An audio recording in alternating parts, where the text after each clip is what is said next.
Tourists flock to a famous fishing village in Quanzhou in Fujian, China for its houses made of oyster shells and women wearing traditional flowery headdresses. Let's hear this story from Jayson Rubrico.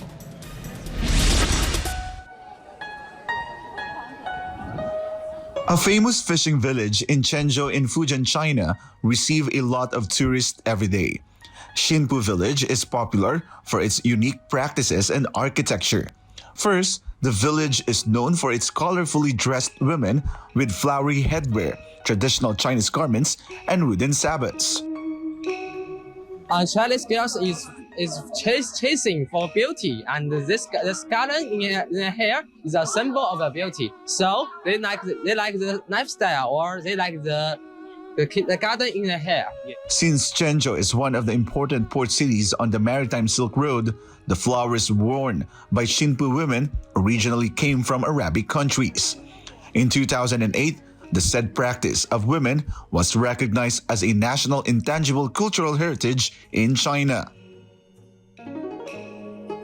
Bukod sa mga nagagandahang headdress na sinusuot ng mga kababaihan dito sa Xunpu Village, kilala rin ang lugar sa mga bahay na gawa sa oyster shells. Ayon sa taga Xunpu, nagsimula ang pagtatayo ng mga oyster houses noong Song at Yuan Dynasty. It's very rare from the whole country. They are made of the oyster shell, and it's kept warm in the winter and it's kept cold in the summer. So it's very amazing and impressive. But the oyster shells used to build the houses did not come from Quanzhou but from Africa. In ancient times, the Xunpu people traded goods with African countries. They went there with silk and tea and returned with oyster shells to increase the weight of their ship and prevent capsizing. Besides China, most of the tourists here come from Japan, South Korea, and other countries in Southeast Asia. For God and my beloved Philippines, I am Jayson Rubrico, SMNI News. Joko Widodo, the president of Indonesia, arrived in China to attend the ceremony of the World University Games in Chengdu. The details from CGTN Shu Chinchen's reports. It's been drizzling in Chengdu for the couple of days, but it kind of adding a little bit of romantic scenes to seeing the president landing here in Chengdu. The Indonesian president Joko Widodo landed here at the Chengdu's Tianfu International Airport Thursday afternoon, leading a delegation on an official trip to China.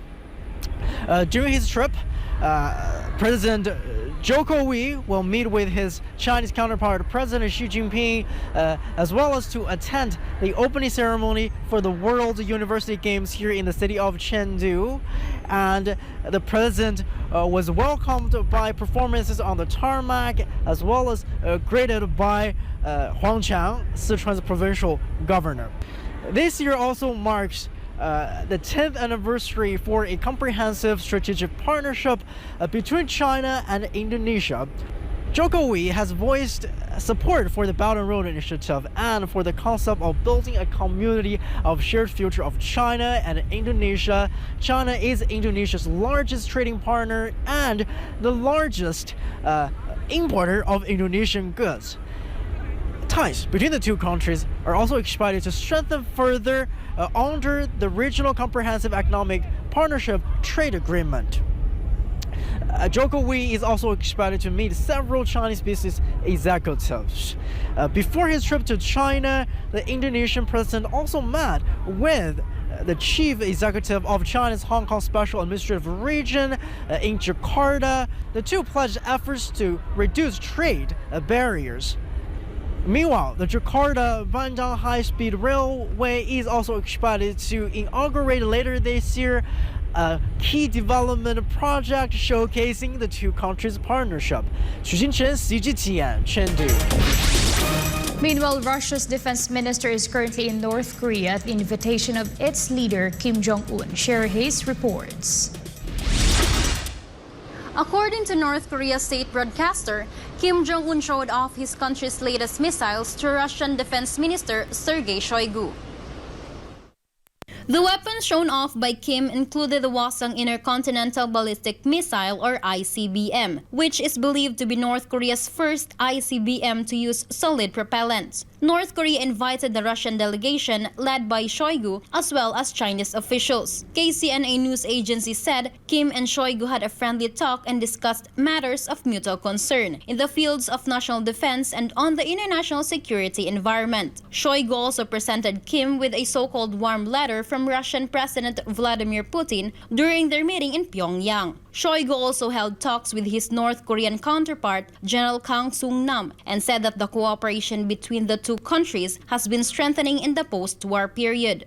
Visits by the warships, officials visit by high-ranking representatives of defense departments, exchanges of delegations at the working level, and personal training have contributed to what Shoigu calls as preservation of peace and stability on the Korean peninsula. Russian Defense Minister General of the Army, Sergei Shoigu, and members of the Russian military delegation laid flowers at the Liberation Monument in Pyongyang. The delegation's visit to North Korea's Victory Day as the 1953 and the hostilities is called in North is expected to finish on Thursday with an extensive military parade. The Koreas are technically still at war because no peace agreement was reached when the conflict ended.